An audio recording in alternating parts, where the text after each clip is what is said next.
आंचल Meena BEd second year की English literature की online classes में आपका स्वागत है। और मैं elegy written in the country churchyard poem का 27वां वीडियो आपको पढ़ा रहा हूँ। देखिए, elegy written in the country churchyard poem के कवि थॉमस गे हैं। देखिए अब आगे की पंक्तियां, हार्ड बाई, यहाँ हार्ड बाई मीनिंग है, हार्ड बाई का मतलब होता है समीप, हार्ड बाई का मतलब क्या होता है, समीप। योन का मतलब उधर होता है, योन का मतलब क्या होता है, उधर। ये नई मीनिंग आई है, वाई ओ एन, योन, योन का मतलब क्या होता है, उधर।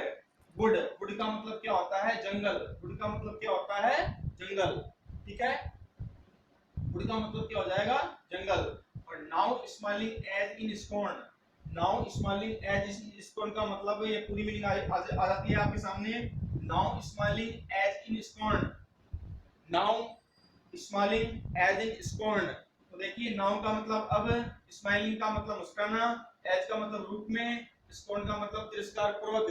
लेकिन पूरी मीनिंग है ये now smiling as in scorn. तो देखिए मैंने लिख रखी है इस मीनिंग का अर्थ। Now smiling as in scorn का मतलब होता है कि जंगल जो संसार के लोगों के मतों के प्रति तिरस्कार की भावना रखता है, जंगल जो संसार के लोगों के मतों के प्रति तिरस्कार की भावना रखता है, और जिसको स्वयं अपनी श्रेष्ठता और समृद्धि का ज्ञान है।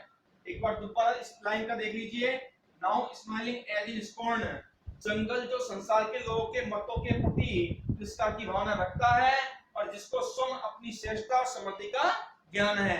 तो देखिए, कवि थॉमस गे कहता है कि जंगल में उधर समीप ही, जंगल में उधर समीप ही, वह जो जंगल है वह संसार के लोगों के मतों के प्रति तिरस्कार की भावना रखता है।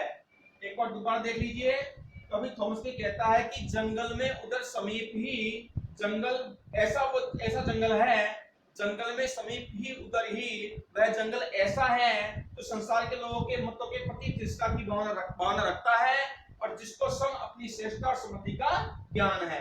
आगे देखिए, मटरिंग, मटरिंग का मतलब वैसे तो क्या होता है, बुदबुदाना, मटरिंग का मतलब होता है बुदबुदाना, मटरिंग का मतलब होता है बड़बड़ाना, लेकिन मटरिंग का मतलब मैंने यहाँ पे लिख रखा है अपने मन में बात कहना। आगे देखिए, बेवर्ड फैंसीज, बेवर्ड फैंसीज का मतलब होता है विशिष्ट काव्य विचार। देखिए, बेवर्ड फैंसीज, बेवर्ड फैंसीज का मतलब होता है विशिष्ट काव्य विचार, मैंने लिख रखा है बेवर्ड फैंसीज, विशिष्ट काव्य विचार। अब ये विशिष्ट काव्य विचार क्या है, कवि अपने विचारों को समसही दोहराता था, मतलब कवि अपने ही विचारों को अपने आप में मन में ही दोहराता था जब वह दूर जंगल से गुजरता था। कवि अपने विचारों को अपने मन में ही दोहराता था जब वह जंगल से गुजरता था। तो देखिए, इस लाइन का देखिए, इससे पहले एक मीनिंग और है, आरओबी, रो, रो का मतलब होता है इधर उधर घूमना, रो का मतलब क्या होता है, इधर उधर घूमना। तो देखिए, कवि थॉमस गे कहता है कि वह अपने ही मन में कुछ बातें कहता था, वह अपने ही मन में कुछ बड़बड़ाता था। कवि थॉमस गे कहता है कि अपने बारे में, कि वह खुद अपने बारे में ही कुछ न कुछ कहता रहता था, कुछ बड़बड़ाता रहता था, कुछ बुदबुदाता रहता था जब वह जंगल में इधर उधर घूमता था। कवि थॉमस गे कहता है कि जब वह जंगल में इधर उधर घूमता था तो वह अपने मन में ही कुछ बड़बड़ाता रहता था।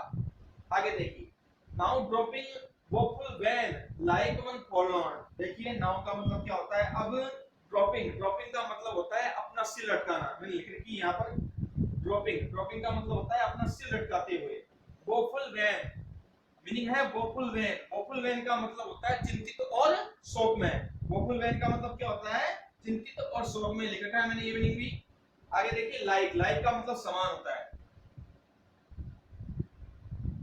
लाइक का मतलब क्या होता है, समान। वैसे लाइक का मतलब क्या होता है, पसंद करना, लेकिन यहाँ लाइक का मतलब क्या हो जाएगा, समान। वन का मतलब एक, फॉरलॉर्न, देखिए अब पूरी मीनिंग में बन जाएगी, लाइक वन फॉरलॉर्न, लाइक वन फॉरलॉर्न का मतलब होता है उस मनुष्य के समान, लाइक वन फॉरलॉर्न का मतलब क्या होता है, उस मनुष्य के समान जिसके साथी उसको अकेला छोड़ गए हों, जिनसे वह संबंध रखता था।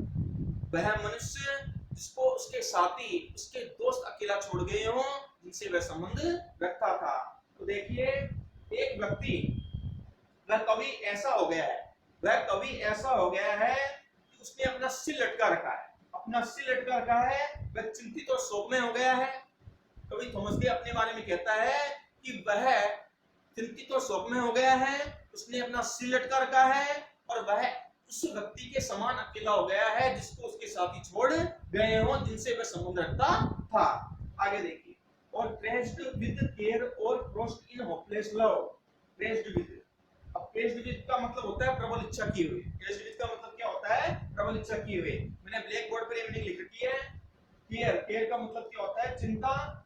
और क्रॉस्ड इन होपलेस लव, ये पूरी मीनिंग है। Crossed in hopeless love, crossed in hopeless love का मतलब होता है प्यार में जो सफलता प्राप्त नहीं कर सका। कवि थॉमस के कहता है कि वह अपने मन में बहुत ही प्रबल इच्छा की चिंताएं रखता है। कवि थॉमस के कहता है कि वह अपने मन में बहुत ही प्रबल इच्छा की चिंताएं रखता है क्योंकि वह प्यार में सफलता प्राप्त नहीं कर सका है। ठीक है, अब मैंने मीनिंग लिख रखी है, उनको देख लीजिए आप। हार्ड बाय का मतलब समीप, गुड का मतलब जंगल, और यौन की मीनिंग लिख रखी यहाँ पर उधर। आगे देखिए, now smiling as in scorn. Now smiling as in scorn का मतलब होता है जंगल जो संसार के लोगों के मतों के प्रति तिरस्कार की भावना रखता है और जिसको स्वयं अपनी श्रेष्ठता और समृद्धि का ज्ञान है।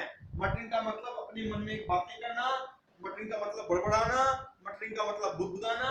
आगे देखिए, वेवर्ड फैंसिस का मतलब होता है विशिष्ट का विचार। कवि अपने विचारों को सबसे ही दोहराता था जब वह दूर जंगल से गुजरता था। आरोवी, रो, रो का मतलब होता है इधर उधर घूमना। आगे देखिए, ड्रॉपिंग, ड्रॉपिंग का मतलब होता है अपना सिर लटकाते हुए। वोफुल वैन, वोफुल वैन का मतलब होता है चिंतित और शोक में। लाइक वन फॉरलॉर्न, लाइक वन फॉरलॉर्न का मतलब होता है उस मनुष्य के समान जिसके साथी उसको अकेला छोड़ गए हो, जिससे वह संबंध रखता था। आगे ब्लैक बोर्ड पर मीनिंग लिख रखी है मैंने, उनको भी देख लीजिए।